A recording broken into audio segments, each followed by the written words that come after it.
Salut, c'est Marco de Top for Phone. Aujourd'hui, petite vidéo de test du Nokia Lumia 520, un mobile que j'ai eu l'occasion de vous présenter récemment lors d'une vidéo de preview que j'avais réalisée sur le salon du MWC, donc le Mobile World Congress qui s'était tenu à Barcelone en février 2013. J'ai également eu l'occasion de vous présenter ce mobile très récemment lors d'une vidéo de déballage, donc vidéo de déballage de cette fameuse boîte, au cours de laquelle donc, je me suis permis de vous présenter très rapidement le téléphone et le contenu de la boîte surtout. Et aujourd'hui, c'est bien la vidéo de test, puisqu'on va s'attarder sur le téléphone, son esthétique, ses spécifications et son système d'exploitation, qui n'est autre que Windows Phone 8, mais je pense que les connaisseurs l'auront justement remarqué. Et d'ailleurs, il faut savoir que tous les Nokia Lumia, donc c'est une petite parenthèse, tous les Nokia Lumia, donc la gamme Lumia, n'est constituée que de téléphones fonctionnant sous Windows Phone. Voilà, donc ça c'est aujourd'hui donc la vidéo de test. On va s'attarder sur le téléphone, comme d'habitude, hein, les vidéos vont être découpées en deux grandes parties, donc on va s'attarder sur ce téléphone sous deux grands aspects. Premier aspect, l'aspect matériel, donc c'est-à-dire le hardware, donc l'esthétique du téléphone, les spécifications. Deuxième aspect, c'est finalement le système d'exploitation, son usage, et ça c'est le software. Donc c'est les deux grandes parties de la vidéo, et à la fin de la vidéo, comme d'habitude, on va tirer la conclusion de savoir si oui ou non c'est un mobile que je vous recommande, ou justement si c'est un mobile que je vous recommande pas. Voilà. Eh bien, la première partie, on va faire un petit tour du téléphone et même de son esthétique. Alors, premièrement, il faut savoir que ce qui est sur la face avant, c'est un écran de 4 pouces. Donc, forcément, comme on a un écran qui reste un écran, on va dire, de dimension raisonnable, alors je dis ça par rapport à cette masse d'écran 5 pouces et plus que l'on voit arriver en 2013. Donc, ça reste un téléphone qui est doté de dimensions, on va dire, humaines, compact. C'est un écran donc de 4 pouces qui est sur ce téléphone et forcément un écran de 4 pouces, eh bien, ça permet justement au constructeur de diminuer la taille du châssis. Alors on est sur un téléphone, pour rentrer dans le détail justement en termes de dimension, qui fait 12 cm de long, qui fait 6,4 cm de large et qui fait un tout petit peu moins d'un centimètre d'épaisseur, puisque le constructeur dit que ce téléphone fait 9,9 mm. Donc on est à un tout petit peu moins d'un centimètre, mais bon, j'aime bien arrondir, donc on est à 12 cm, 6,4 et 1 cm d'épaisseur. Un mobile qui pèse 124 grammes, ce qui reste dans la très bonne moyenne en termes de poids. On est donc sur un mobile qui reste léger et dont les dimensions lui permettent justement de se glisser très facilement dans une poche arrière de jean, par exemple, pour peu que vous n'ayez pas un slim. Alors, autre bon point justement de dimensions qui sont aussi raisonnables que cela, c'est que ce téléphone tient très bien en main et on peut le prendre fermement en main. Alors je dis justement il faut, et on peut le prendre fermement en main, mais c'est plutôt il faut le prendre fermement en main, tout simplement parce qu'il est extrêmement glissant.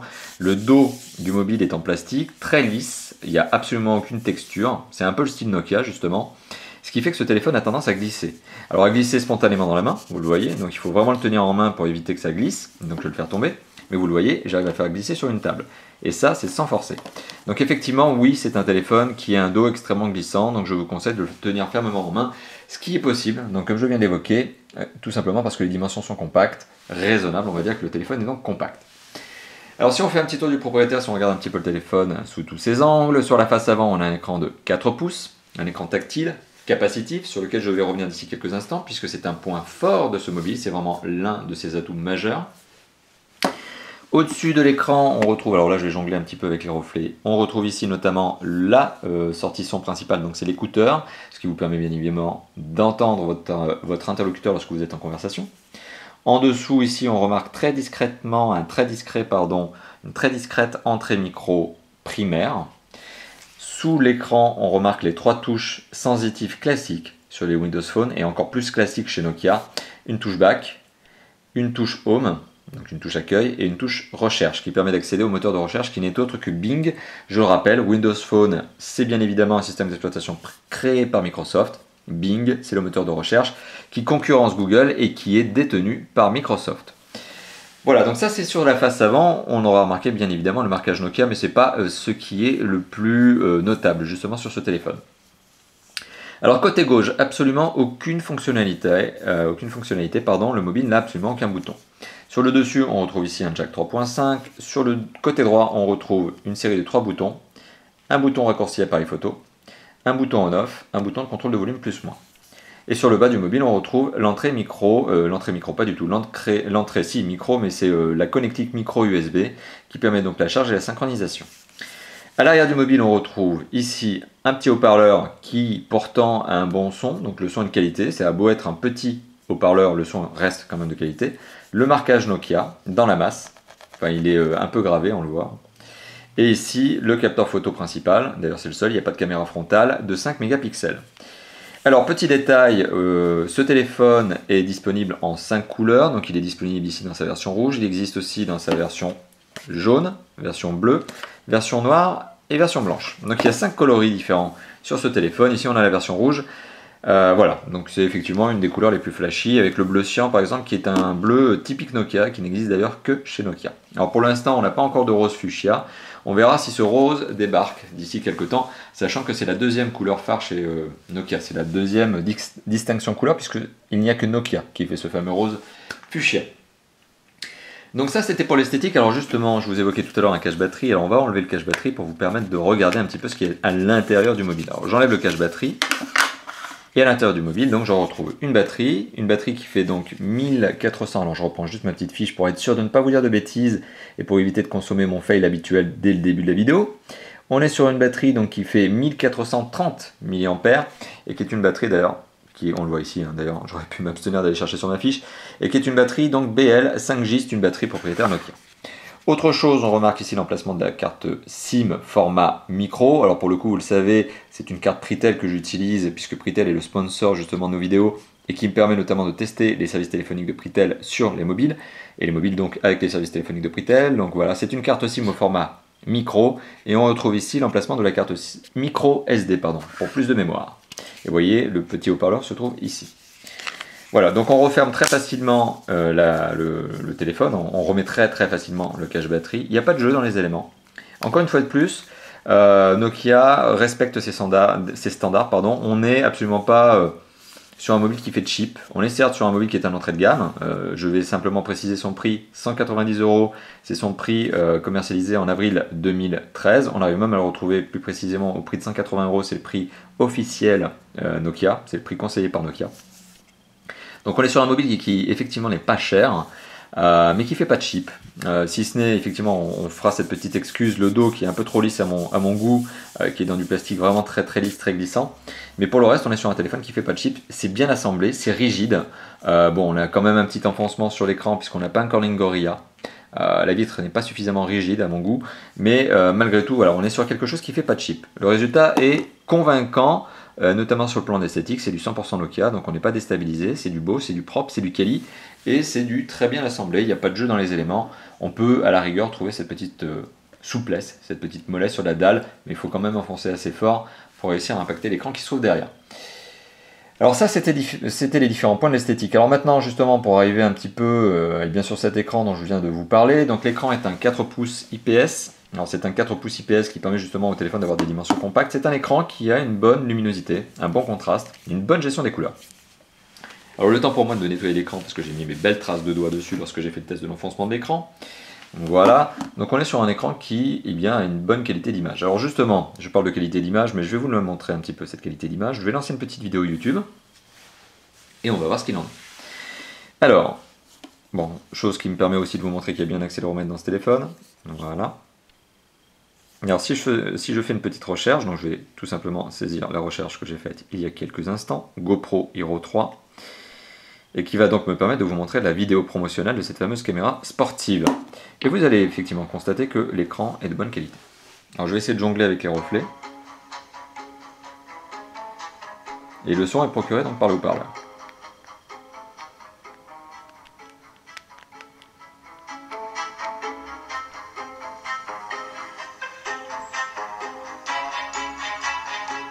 Alors ça me permet aussi de vous dire que la résolution de cet écran est une résolution de 800 pixels par 480 pixels. Donc c'est une résolution WVGA.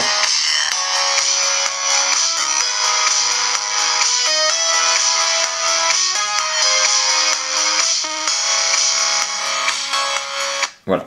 Donc ça c'était pour la petite vidéo promotionnelle. Alors on n'est pas sur un écran HD, hein, je viens de vous l'évoquer, la résolution c'est 800 par 480 pixels, c'est du WVGA. Mais c'est une résolution tout à fait conforme finalement à des moyens de gamme plus qu'à des entrées de gamme. Là je le rappelle, on est sur un téléphone vendu au prix d'un entrée de gamme, mais qui en termes de performance, ne serait-ce que sur l'écran, est un moyen de gamme. Donc on est sur un écran de bonne qualité, je le répète, un IPS de 4 pouces. Voilà, en termes de densité de pixels, ce qui vous donne aussi une idée de la netteté de l'image, on est sur un 235 PPI, donc les fameux pixels per inch en anglais, ou donc pixels par pouce, les PPP en français. Donc on est à 235 PPP, ça donne une densité qui est tout à fait correcte. Au-dessus de 200, on commence à avoir un écran qui vaut le coup. De toute façon, aujourd'hui, des écrans à moins de 200, on n'en trouve pas vraiment, selon moi, sauf sur les très entrées de gamme. Alors on n'est pas aux 300 ppp ou 300 ppi comme vous voulez en anglais, qui sont le minimum pour estimer, enfin en tout cas qui est le minimum que l'on estime nécessaire pour ne pas percevoir les pixels à l'œil nu. Bon, sachez que quand on a vraiment envie de voir des pixels à l'œil nu, on peut carrément forcer sur l'écran, on les verra toujours. Enfin bon, à partir de 300, on estime que c'est une image de haute qualité, une image HD. Ici, on est à 235. Donc je le répète, effectivement, on n'est pas sur du HD. On est malgré tout sur un écran qui rend très bien, donc il n'y a pas trop de problème là-dessus. Selon moi, le résultat est convaincant pour un entrée de gamme qui, d'ailleurs, je le répète encore une fois de plus, a des performances moyenne gamme. Alors en termes de dalle tactile, ça c'est vraiment le point fort de ce téléphone. Alors la dalle tactile est une dalle tactile capacitive. Il s'agit d'une dalle tactile donc, qui utilise la meilleure des technologies grand public aujourd'hui, par opposition au résistif, qui est une technologie qui est devenue très entrée de gamme, pour ne pas dire justement bas de gamme, que l'on retrouve de moins en moins. Même sur des entrées de gamme d'ailleurs, on a tendance à plus la retrouver, cette technologie. Donc on est sur une technologie qui est une techno capacitif, donc c'est de la techno capacitive, c'est une dalle tactile capacitive. Et alors bon point, c'est la même chose que l'on retrouve exactement sur le Lumia 920. Alors c'est-à-dire que là, pour le coup, vous ne le voyez pas, mais je suis en train d'enfiler un gant. Et donc, je peux parfaitement utiliser ce téléphone avec un gant. Voilà. Donc vous voyez, ça c'est parce que l'écran est dit super sensitif. C'est exactement le même type d'écran que l'on retrouve donc sur le très haut de gamme, qui est le Nokia Lumia 920, que j'avais l'occasion de vous présenter il y a quelques temps.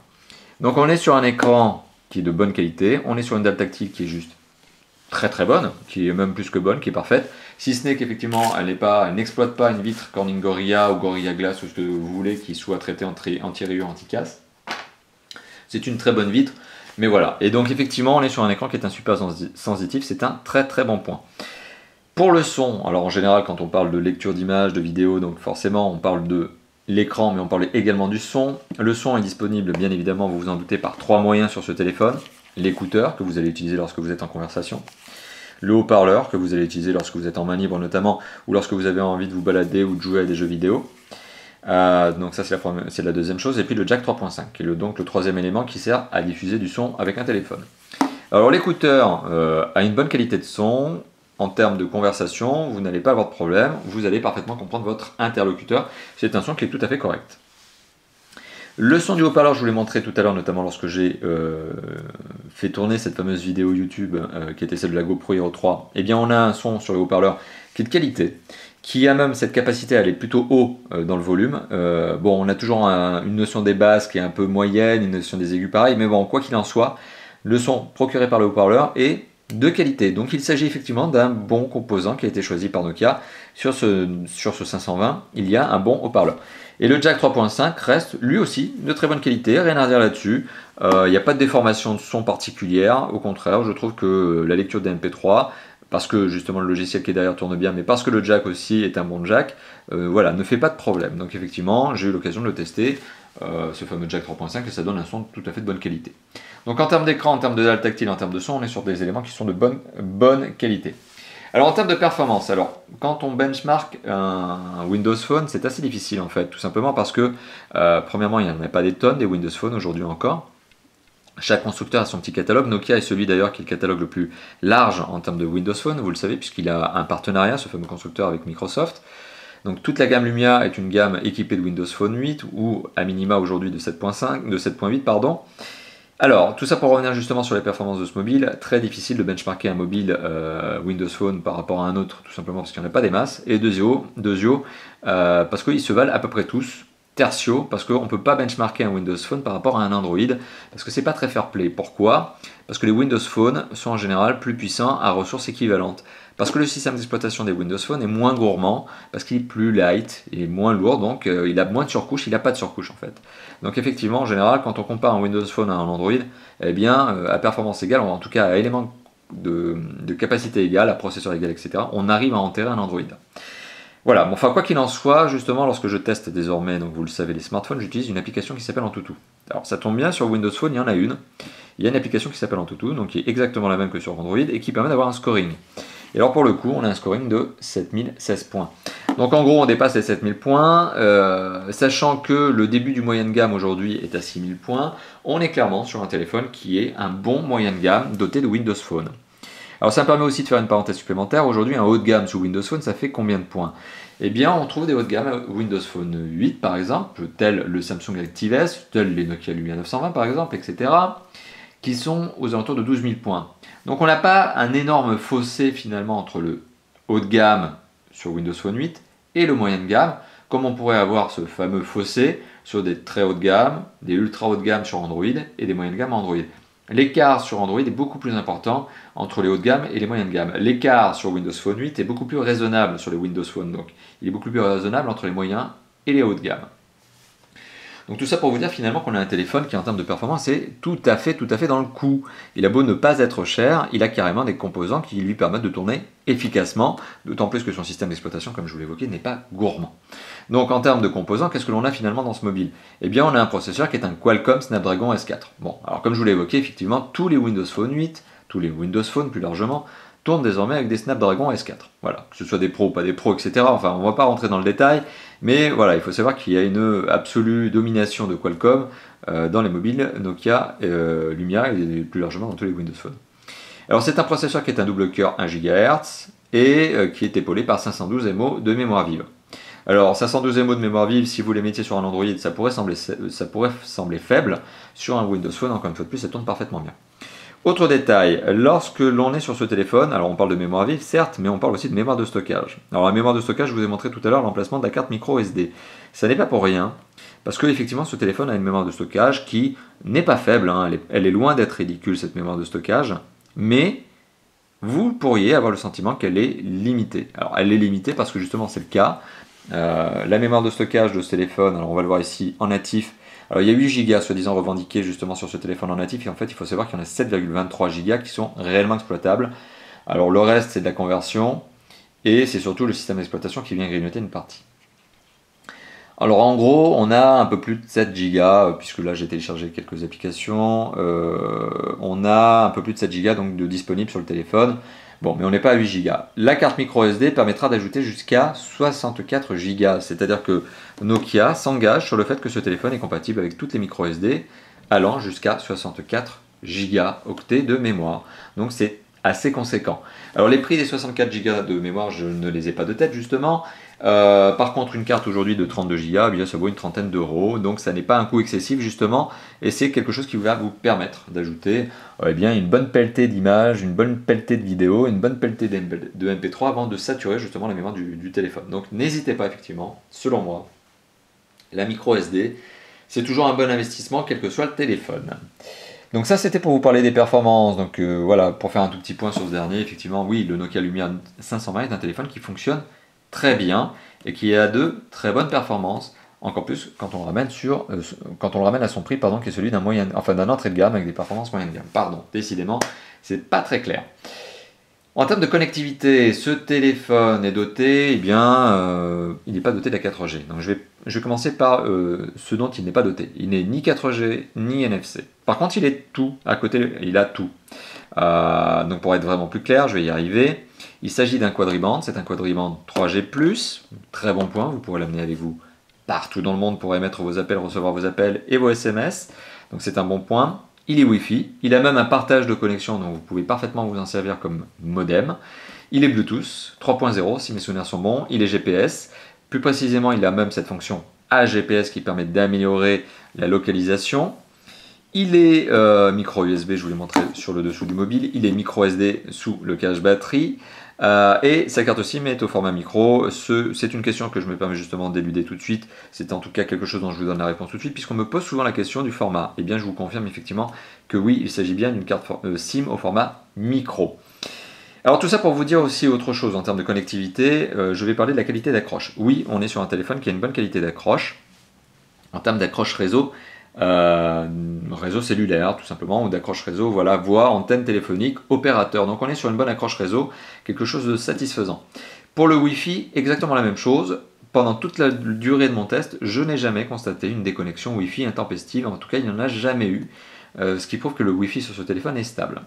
Pour le GPS, j'ai même été d'ailleurs très agréablement surpris parce qu'on a une très bonne accroche un très bon fixe satellitaire. En fait, le téléphone met très très peu de temps, y compris dans des milieux clos, pour arriver à se localiser. Alors ça, c'est lié notamment au GPS, c'est aussi lié à la fonction AGPS qui lui permet d'être plus fin au niveau de la localisation. Mais voilà, Nokia n'a pas lésiné encore une fois de plus sur les composants qui sont utilisés dans ce téléphone pour avoir une bonne localisation. C'est d'ailleurs une des très grosses forces de Nokia aujourd'hui que la localisation. C'est vraiment un avantage clé. Lorsque vous achetez un Nokia Lumia, soyez sûr d'avoir en fait finalement un téléphone qui est un véritable GPS et un vrai GPS puissant. Mais alors je vais revenir sur ces notions. Je vais revenir sur ces notions puisqu'on va parler notamment du système d'exploitation désormais. Alors le système d'exploitation, je vous l'ai évoqué tout à l'heure, il s'agit d'un Windows Phone 8 pour être plus précis. Alors un Windows Phone qui exploite ici les 3 touches sensitives, qui exploite notamment cette fonction recherche. Alors la fonction recherche, qui est une fonction recherche Bing, qui marche de 4 manières. Alors il y a la fonction recherche classique, je tape une requête, Top for Phone par exemple, voilà, ce qui va m'amener effectivement à une page de résultats, ce qui va me permettre notamment d'aller naviguer via un navigateur internet sur la page de Top for Phone. Donc ça c'est la fonction de recherche, un grand classique, d'ailleurs on le verra, le template n'est pas trop claqué, en fait au final il n'est pas claqué du tout. Et on est sur d'ailleurs l'un des meilleurs navigateurs internet mobiles qui soit et qui ne claque généralement pas les pages. Donc c'est un bon, très bon navigateur internet. Donc c'est aussi une autre force supplémentaire sur ce système d'exploitation. Au contraire notamment des systèmes comme Android qui ont parfois, notamment avec le navigateur Chrome, tendance à péter un peu les templates des pages. Enfin en tout cas sur Top for Phone c'est assez fréquent. Donc on a une fonction recherche donc, qui vous permet, je reviens là-dessus, de naviguer, donc de faire une recherche en le tapant, en saisissant la recherche. On a une fonction qui s'appelle la fonction environ, en gros qui vous permet de savoir qu'est-ce qu'il y a autour de vous. C'est de la localisation, c'est presque de la réalité augmentée. Donc on a cette fameuse application, enfin en tout cas ce fameux usage. On a une recherche musicale qui vous permet de savoir quels sont les titres, par exemple, qui sont passés à la radio. Donc ça c'est un peu un Shazam, mais il est déjà intégré par défaut. Et on a une fonction recherche visuelle qui vous permet de flasher des QR codes, qui vous permet également de lire des codes barres, etc. et d'avoir de l'information supplémentaire. Donc tout ça, c'est disponible directement depuis la petite touche recherche qui est ici. C'est un autre bon point. Vraiment, c'est un téléphone fait pour accélérer votre recherche, quel que soit le média que vous allez utiliser pour faire votre recherche, quelle que soit la manière que vous allez utiliser pour faire votre recherche. Alors le système d'exploitation Windows Phone 8, c'est un système qui est personnalisable dans une certaine mesure. Alors il est pas ultra personnalisable, il est personnalisable. Je m'explique. Première chose, vous allez voir que Windows Phone 8 est découpé en 2 grands panneaux. Et c'est toujours pareil.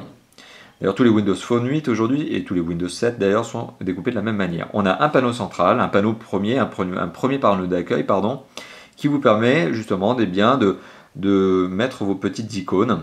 Alors ici, ça s'appelle des tuiles, et de changer ses tailles. Alors il y a jusqu'à 3 tailles par tuile. Par exemple, je vais prendre cette tuile, qui est la tuile calendrier, et je vais la mettre dans sa plus petite taille, la grande taille, la taille moyenne, la petite taille, etc. Je peux faire ça sur toutes les tuiles. Et puis, si jamais j'ai une tuile qui m'agace, je peux parfaitement l'enlever et je peux parfaitement épingler. Alors, c'est le fait d'épingler, ça s'appelle comme ça. Je peux parfaitement épingler une autre tuile. Alors, celle-là, pour le coup, est déjà épinglée, donc ça ne va pas le faire. Je peux parfaitement épingler une tuile sur la home. Voilà ce que je viens de faire et je peux la déplacer. Donc ça c'est la première chose, je peux complètement paramétrer ma home. Ça c'est pas un problème. Le deuxième panneau d'accueil en fait sert de listing à toutes les applications qui sont installées sur ce mobile. Alors quand il y a un peu comme ça, vous avez un menu déroulant qui ne pose pas de problème dans le sens où voilà, on n'en a pas beaucoup donc c'est assez facile à accéder. Quand on commence à avoir beaucoup d'applications, en fait, elles sont indexées par ordre alphabétique et vous avez un moyen d'accéder à un raccourci. En fait, vous avez les différentes lettres A, B, C, D qui vous permettent d'accéder justement plus rapidement à cette fameuse application que vous pourriez être en train de rechercher. Donc ça, c'est les 2 panneaux. Donc le premier panneau, c'est celui où vous allez faire toute votre vie. Le deuxième panneau, finalement, c'est celui où vous allez retrouver les applications de manière ponctuelle, celles que vous n'auriez pas justement épinglées. Alors avantage justement de ce premier panneau sur Windows Phone 8, c'est que les tuiles s'animent. Alors pour le coup ici, j'ai pas été à l'extrême, mais par exemple vous avez vu les icônes qui sont ici, les tuiles donc, elles sont animées. Alors l'usage réel de ces tuiles, outre le fait que c'est ludique et qu'on voit par exemple mon petit avatar de Xbox qui se balade et qui apparaît et qui nous fait sa comédie. Bon, outre cet aspect-là, donc qui est l'aspect ludique de ces tuiles animées, l'autre aspect, c'est surtout qu'on peut avoir de l'information qui se rafraîchit en temps réel sur la home. Donc finalement, il y a beaucoup d'applications. Par exemple, je vous en cite une assez fréquemment lorsque je teste les Windows Phone, qui est MyVie Traffic. MyVidTraffic, c'est une application qui vous permet donc notamment de connaître le trafic routier dans vos environs et de savoir s'il y a des bouchons ou pas.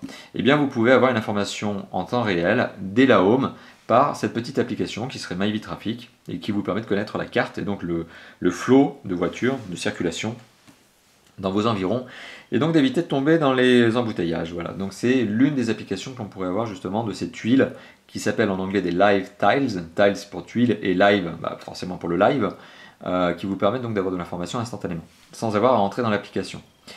Donc ça c'est une manière que je vous ai indiquée comme étant une manière de personnaliser ce téléphone. Autre manière de personnaliser en tout cas les deux panneaux que je suis en train de vous montrer, c'est par le biais de la gestion des couleurs. Vous pouvez changer le thème. Là, pour le coup, le téléphone est rouge, vous l'avez remarqué, donc forcément, j'ai des icônes qui sont rouges. Mais si j'avais un fond jaune, j'aurais pu très bien décider d'avoir des icônes en jaune et un fond clair, ce que je vais vous montrer maintenant, donc un fond blanc, ce qui donnerait le résultat suivant. Voilà. Alors, certaines icônes ne changeront jamais de couleur parce qu'elles sont figées. Donc, les icônes comme Office, par exemple, ou Angry Birds Roast, par exemple, qui est ici, sont figées. Elles ne changeront jamais de couleur, quoi qu'il arrive. Par contre, tout le reste, donc là vous avez l'icône d'appel, par exemple Pritel, ici, cette icône par exemple est jaune, parce que je viens de changer la couleur en jaune. Voilà, donc ça c'était pour vous montrer un petit peu l'usage que l'on peut avoir de ce mobile et comment on peut le personnaliser en termes d'esthétique sur ces deux panneaux. Alors je vais revenir sur un affichage fond noir qui est un petit peu moins flashy, justement, et qui va un peu moins agresser vos yeux lors de cette vidéo. Voilà. Et un affichage, on va le dire, en rouge comme c'était le cas tout à l'heure. Voilà, donc on revient à la configuration initiale. Alors, c'est aussi une parenthèse pour moi que de vous dire que ce téléphone, je l'ai à peine customisé. En fait, tout ce que vous voyez ici, à de rares exceptions de près, qui sont donc l'application YouTube et l'application ici, qui est en toutou, tout le reste est fourni de base sur ce téléphone.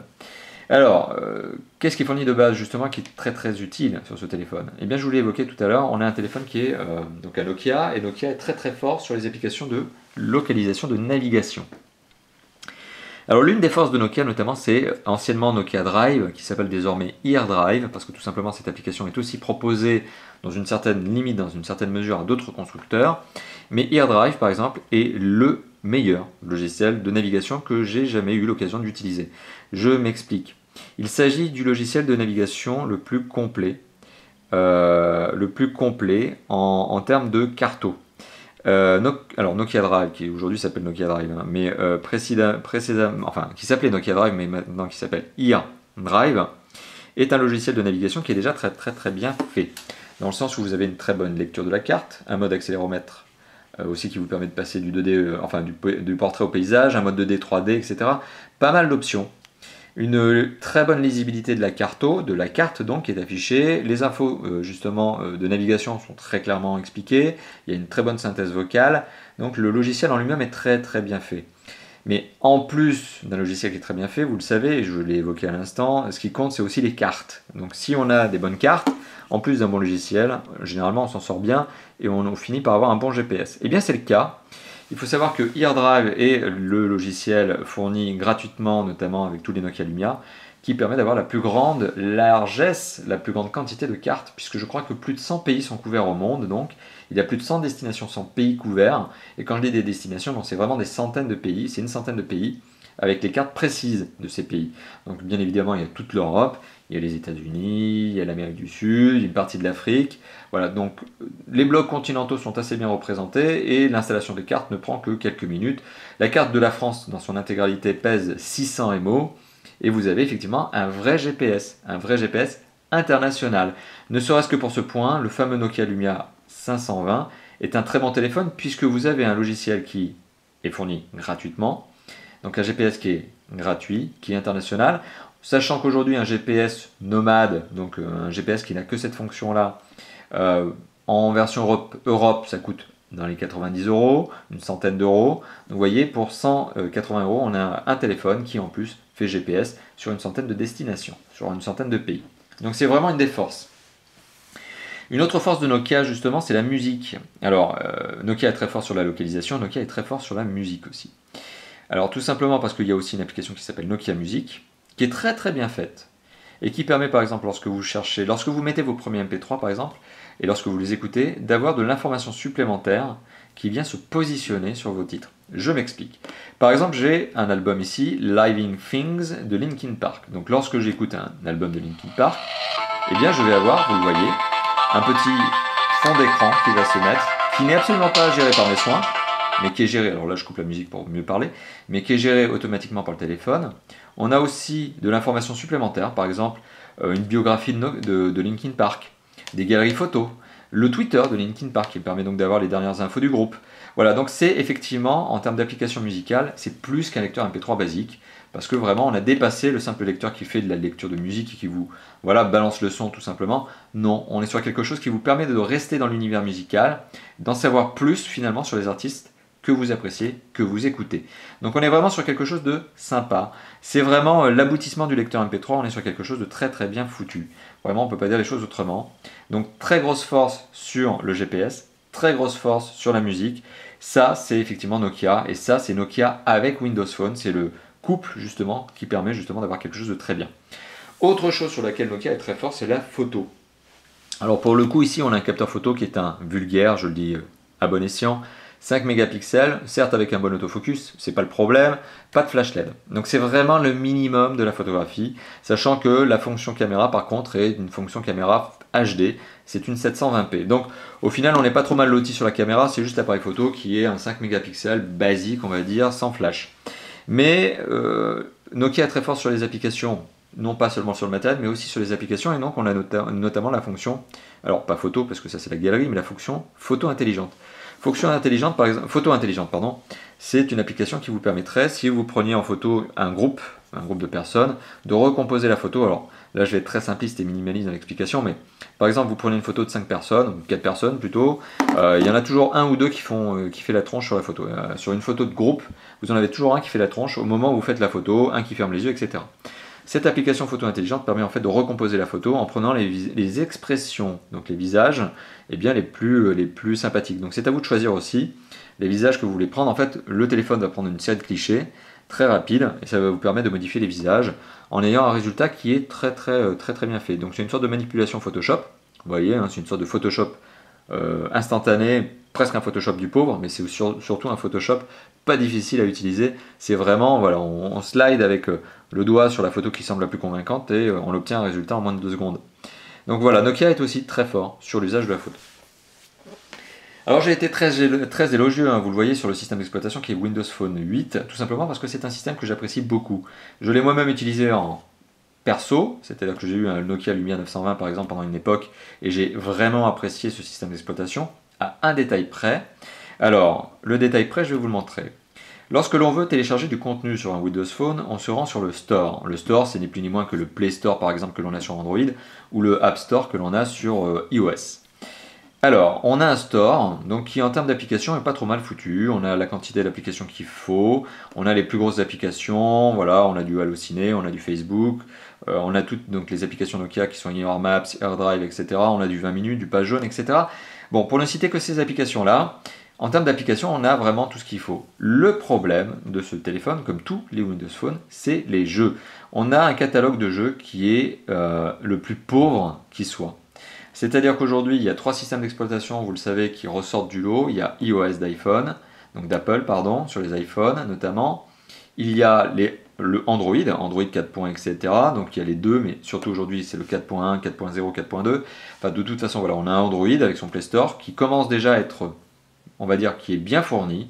On a pas mal de bons jeux sur le Play Store, un tout petit peu moins que sur le App Store, parce que iOS reste la référence absolue à mon goût en termes de jeux. Notamment par la densité de catalogue et surtout le fait qu'il y a beaucoup de jeux qui sont souvent proposés gratuitement en phase de lancement. Android c'est moins cadeau, hein. Android quand on veut un bon jeu il faut le payer. Windows Phone 8 on n'a même pas ce problème, on n'a pas à payer les jeux puisqu'en fait il y en a très peu. Des bons jeux gratuits il n'y en a pas des masses déjà et des bons jeux payants eh ben, il y en a encore moins. En fait tout simplement voilà, c'est vraiment un catalogue de jeux vidéo très pauvre. Il y a 6 mois encore, je l'évoquais comme étant un problème qui allait rapidement se résoudre. Ça fait déjà 6 mois que j'attends justement de voir des belles références arriver. Alors, il y a des éditeurs, il y a des studios qui se placent justement sur Windows Phone 8 et qui disent que prochainement ils vont sortir des jeux. Alors, on entend notamment parler de Gameloft. Gameloft, c'est l'un des principaux éditeurs de jeux pour mobile. C'est une très grosse référence, c'est un très gros du marché. Hein. C'est un gros lourd, comme Electronic Arts par exemple, qui sont très bien placés sur le secteur du mobile. Et alors Gameloft, qui développe principalement des jeux sous iOS et Android, a récemment, donc c'est début du mois d'avril, a évoqué le fait que 14 références qui sont des gros hits qu'ils avaient jusqu'alors sur iOS et sur Android allaient être déclinées prochainement. Alors le prochainement c'est un mois, 2 mois, 3 mois, on n'en sait rien. Enfin en tout cas ça fait déjà plus d'un mois. Allait être prochainement décliné donc sur Windows Phone 8. Moi j'attends toujours. Le seul que j'ai vu arriver c'est Asphalt 7 avec plus d'1 an et demi de retard sur iOS. Bon voilà, donc effectivement ma plus grosse critique sur le système d'exploitation qui est le Windows Phone 8 c'est le manque de jeux. Voilà. Alors effectivement on a des petits jeux casuals, on a des Angry Birds, on a toute la série des Angry Birds est disponible sur Windows Phone 8, c'est pas le problème. Par contre les vrais gros jeux, les gros jeux 3D sont à mon goût encore absents aujourd'hui. Sachant que, et c'est un peu bizarre, c'est un peu dommage, ce téléphone est largement capable de faire tourner des jeux 3D. Largement capable. Le téléphone est suffisamment puissant pour faire tourner un Asphalt 7, c'est pas un problème. Il est largement suffisamment puissant pour faire tourner même des jeux voilà, 3D gourmands que l'on pourrait voir sur Android. Le tout, c'est justement que les studios fassent l'adaptation de ces jeux sur Android, sur Windows Phone, ce qui n'est pas le même langage justement de codage. Donc voilà, bon, ben, il faut attendre encore un peu. J'espère vraiment que ça va se résoudre rapidement, parce que ça fait déjà plus de 6 mois qu'on attend des vrais bons gros jeux sur Windows Phone 8. Voilà, donc je vous ai parlé finalement de ce système d'exploitation. Maintenant, je vais vous parler en termes d'usage de ce téléphone. Alors, on est un peu entre deux univers, vous allez le comprendre. L'usage de ce téléphone n'est pas uniquement, réservé aux particuliers. Alors c'est un téléphone qui à première vue pourrait être destiné au marché des particuliers, et dans l'absolu, oui, il est positionné comme un téléphone pour particulier, c'est un téléphone perso.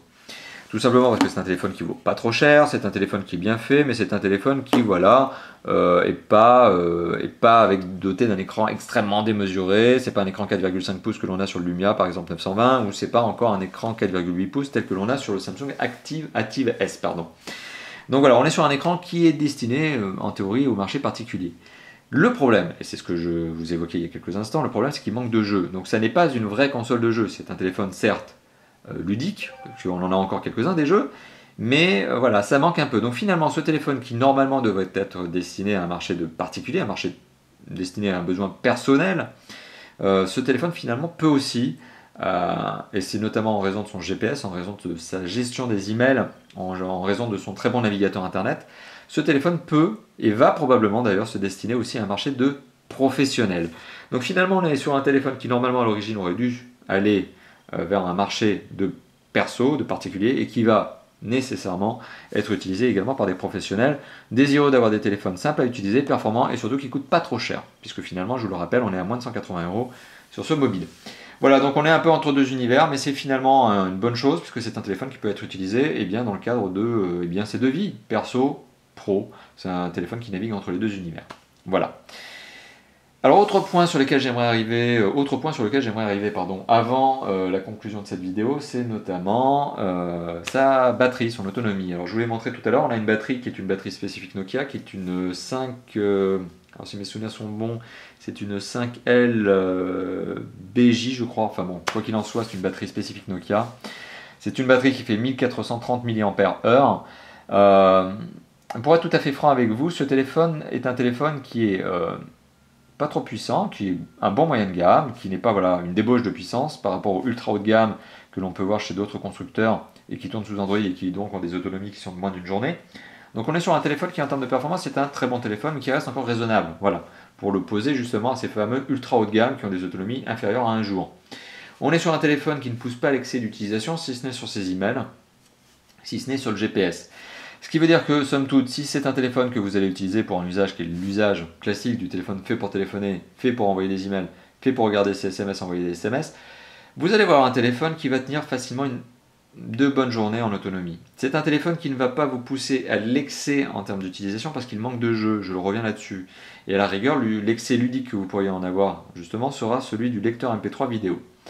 Donc si vous en avez une utilisation qui reste l'utilisation on va dire classique d'un mobile, c'est un téléphone qui peut parfaitement tenir 2 jours en autonomie, en utilisation on va dire normale. Si vous commencez à le taquiner en mettant le GPS et à utiliser ce que l'on appellera donc des live tiles, donc des tuiles animées, ça c'est forcément un téléphone qui tombera en dessous d'une journée. Puisque le GPS est extrêmement gourmand sur ce téléphone, je l'ai vécu en tout cas de cette manière, pour l'avoir testé en mode GPS, le GPS est un très bon GPS, mais il est gourmand. Bon. Et forcément, voilà, c'est quelque chose qui, de toute façon, un GPS est toujours gourmand, mais c'est quelque chose qui va réduire d'autant votre autonomie sur ce mobile. Voilà, donc effectivement un mobile qui peut tenir jusqu'à 2 jours, mais si vous l'utilisez en mode GPS, qui va forcément ne pas dépasser la journée, même si vous ne faites qu'une modeste demi-heure de GPS par jour. Voilà, donc ça c'était effectivement le dernier point, c'était eh bien l'autonomie de ce téléphone. Et bien en conclusion de cette vidéo, qu'est-ce que l'on peut se dire? Alors une vidéo qui dure depuis 40 minutes maintenant, qu'est-ce que l'on peut se dire de, de ce fameux téléphone, ce fameux Nokia Lumia 520? Alors pour faire un petit peu le récapitulatif de tout ce que l'on a pu se dire, tout ce que l'on a pu voir justement de ce téléphone pendant cette quarantaine de minutes. Alors premièrement, c'est un téléphone qui présente bien, c'est un téléphone qui n'est pas cheap. Je reviens vraiment sur cette notion-là. Pour son prix, vraiment, on a l'impression d'avoir un téléphone qui est dans une catégorie supérieure. Donc on n'est vraiment pas floué, on est sur quelque chose qui fait qualitatif, même si on a un écran qui n'est pas un Corning Gorilla, on ne sent pas le manque, c'est pas un téléphone qui fait cheap, vraiment. En termes d'écran, on est sur un écran qui est un écran IPS, qui a une bonne qualité d'image, certes ça n'est pas un HD, mais ça marche très bien. Sur le son, on a un bon écouteur, un bon jack 3.5 et un bon haut-parleur. Le son est aussi une des forces finalement de ce téléphone. L'une des très grosses forces de ce téléphone, c'est son écran tactile capacitif super sensitif que vous pouvez utiliser même avec un gant. C'est vraiment un bon point. Donc voilà, encore un autre bon point de ce téléphone. En termes de performance, on est sur un téléphone qui est un très bon moyen de gamme, 7000 points sur un toutou, c'est vraiment le score d'un moyen de gamme. Un moyen de gamme, ça commence à partir de 6000 points selon moi, donc on est sur un téléphone qui tourne très bien et qui pourrait faire fonctionner tous les jeux 3D et toutes les applications qui pourraient lui être posées. En termes de connectivité, on est sur un téléphone qui n'est pas 4G, qui n'est pas NFC, mais qui a tout le reste. Donc il est Wi-Fi, Bluetooth, il a partage de connexion Internet, il est micro USB, micro SD, etc. La carte aussi, mais je le répète, au format micro. On est sur un téléphone qui est connecté avec un très bon fixe satellitaire, donc un très bon fixe GPS, et avec une très bonne accroche Wi-Fi, justement, pas de déconnexion intempestive, ce qui peut arriver sur d'autres mobiles. On est sur un téléphone qui marche bien, et en réseau cellulaire, et en Wi-Fi. Le système d'exploitation, c'est Windows Phone 8, un bon système d'exploitation. Vraiment, j'apprécie énormément ce système d'exploitation parce qu'il est très simple à utiliser, il est personnalisable, il est paramétrable, il est intuitif, il est très beau. Reste que vraiment, on a toujours ce manque de jeux vidéo sur ce téléphone et c'est le plus gros défaut de tous les Windows Phone 8. Ça n'est pas uniquement le 520, mais c'est tous les Windows Phone 8 ont vraiment ce manque de gros jeux vidéo, de gros hits, comme je les appelle. Alors pour contrebalancer, par contre, on a des applications qui sont juste excellentes, qui font partie des meilleures applications, tout système d'exploitation confondu. C'est notamment AirDrive, très bonne application, parce qu'elle est très dense, elle est très bien faite. On a une carto qui est juste hyper exhaustive, donc c'est super bien. Et on a Nokia Music par exemple, qui est aussi une très bonne application, qui permet d'enrichir votre expérience musicale. Donc je dis bravo sur ces deux applications. Donc finalement, on a un système d'exploitation qui est très bien, qui est complet, qui a toutes les applications qu'il faut en téléchargement, mais voilà, on n'a pas de jeu. L'usage de ce téléphone perso, pro, c'est un téléphone qui conviendra aux deux univers, même si le manque de jeu peut effectivement conduire à une sorte de lassitude par les particuliers lorsqu'ils vont l'utiliser de manière personnelle. En autonomie, on a un téléphone qui est relativement bien doté, une bonne batterie, mais si vous l'utilisez en mode GPS, si vous l'utilisez d'autant plus avec beaucoup de live tiles, donc des tuiles animées, forcément le téléphone va voir son autonomie réduire comme neige au soleil, comme fondre comme neige au soleil. Voilà, donc ça c'était un petit peu récapitulatif. Alors conclusion de cette vidéo, oui, vous l'avez senti, je suis plutôt positif, plutôt enthousiaste sur ce téléphone. Alors on va remettre de côté ce fameux manque de jeux vidéo, c'est au moins la 10e fois que je vous en parle. On met ça de côté et on arrive vraiment sur le central de ce téléphone. Très bon matériel, très bon tactile, bon écran, prix agressif. Autant de points positifs pour ce téléphone qui en plus est doté de bonnes performances et d'un système d'exploitation très simple à utiliser. Donc ma conclusion c'est celle-ci, c'est que oui c'est un téléphone que je vous recommande si vous ne cherchez pas un téléphone pour faire du jeu vidéo. Si vous êtes un casual gamer, si Angry Birds vous convient, très bien. Achetez ce téléphone parce que pour son prix vous en avez pour votre argent. Il est très bien doté, c'est un très bon téléphone, du très bon matériel. Comme d'habitude, Nokia ne nous a jamais déçus sur cet aspect-là. En tout cas, je n'ai jamais été déçu par le matériel qui est Nokia, je parle à titre personnel. C'est vraiment du bon matos. Des bonnes performances, voilà, vraiment du bon hardware, un bon système d'exploitation. Rien à redire là-dessus. Si vous êtes par contre un gamer, que ce soit un mid-gamer, donc un joueur qui aime bien les jeux un peu gourmands, mais qui joue de temps en temps, une fois par semaine, 2-3 fois par semaine peut-être, ou si vous êtes un vrai gamer qui aime jouer à des jeux vidéo tous les jours sur son mobile, forcément ce téléphone ne va pas vous convenir. Il vous faut alors vous tourner soit vers un iPhone avec des jeux qui sont souvent gratuits, soit vers des Android qui ont la particularité d'être des téléphones qui ont des écrans généralement plus sympas que les iPhones, même l'iPhone 5. Donc voilà, si vous êtes un vrai gamer, vous le savez de toute façon instinctivement, vous allez vous orienter plus vers de l'iOS, plus vers de l'Android. Si vous êtes un petit gamer, occasionnel, très occasionnel, ce téléphone conviendra parfaitement à votre utilisation. Et enfin, j'en reviens vraiment à cette force, c'est le GPS et l'écran tactile.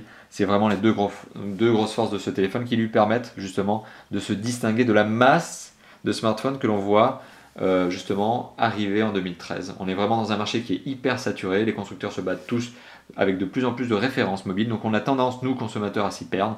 Je me joins à vous là-dedans, effectivement, même moi en tant que testeur, j'ai tendance à me perdre justement dans ce catalogue, tout constructeur confondu, qui est de plus en plus dense. Et bien justement, ce téléphone arrive à tirer son épingle du jeu par un très bon matériel et de très bonnes applications. Voilà.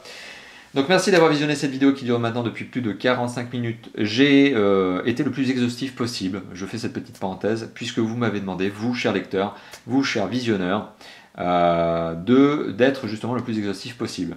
Auparavant, les tests faisaient 15 minutes, là c'est une petite parenthèse, désormais ils font près de 50 minutes. C'est justement parce que vous m'avez demandé de vous donner plus d'informations sur vos mobiles pour vous permettre de mieux choisir, et c'est justement ce que j'essaie d'apporter comme évolution au niveau des vidéos.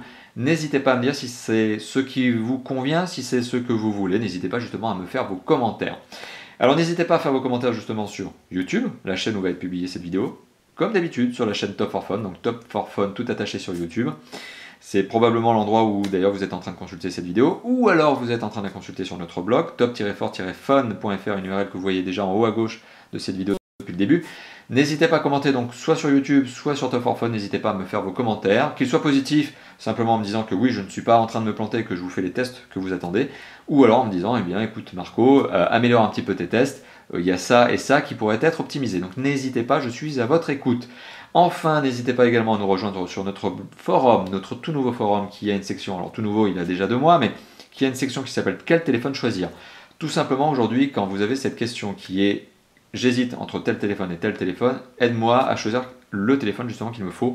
Et bien sachez que maintenant je ne réponds plus, alors je et tous les autres participants de Top for Phone ne répondront plus justement, nous ne répondrons plus sur YouTube à ces questions, nous répondrons désormais systématiquement sur le forum, puisque ça nous permet aussi de vous proposer une une base de données, une banque de données plus exhaustive que celle que vous pourriez avoir sur le blog et sur YouTube, qui justement ne permettent pas d'avoir une information bien classée. Donc allez sur le forum, il y a une section qui s'appelle quel téléphone choisir, posez vos questions là-bas, et avec un peu de chance d'ailleurs vous aurez déjà vos réponses, puisque on a déjà fait pas mal de comparos justement sur ce même forum. Enfin, 2 dernières petites choses, Facebook et Twitter, nous avons 2 comptes, bien évidemment, un Facebook, un Twitter, qui nous permettent de vous donner de l'information fraîche régulièrement, c'est-à-dire tous les jours, plusieurs flash infos sur l'arrivée d'un nouveau mobile par exemple au sein d'un catalogue, la mise à disposition d'un nouveau mobile chez un opérateur, plein de petites infos comme ça, y compris une info qui est notre planning. Je me permets d'ailleurs à titre personnel de vous communiquer très fréquemment le planning des tests de Top for Phone sur le Facebook, sur notre page Facebook, donc n'hésitez pas à nous rejoindre, n'hésitez pas à devenir fan justement de notre page, et ça vous permettra justement de savoir quels sont les prochains tests, et si vous le souhaitez, eh bien demandez vous aussi eh bien d'autres tests. C'est-à-dire que s'il y a des téléphones que vous estimez intéressants à tester, que je n'aurais pas encore testé aujourd'hui, ben, n'hésitez pas justement à me les demander sur eh bien, Facebook, voilà, tout simplement sur le mur de la page fan de Top for Phone. Voilà. Merci d'avoir visionné cette vidéo, près de 50 minutes maintenant, je m'en rends compte, et eh bien n'hésitez pas à commenter, à liker la vidéo, à la partager. J'espère que vous allez faire plein de pouces verts sur la vidéo YouTube et que vous allez faire plein de partages de cette dernière. N'hésitez pas aussi à la partager sur vos propres blogs si vous en avez. Voilà, à bientôt, ciao ciao.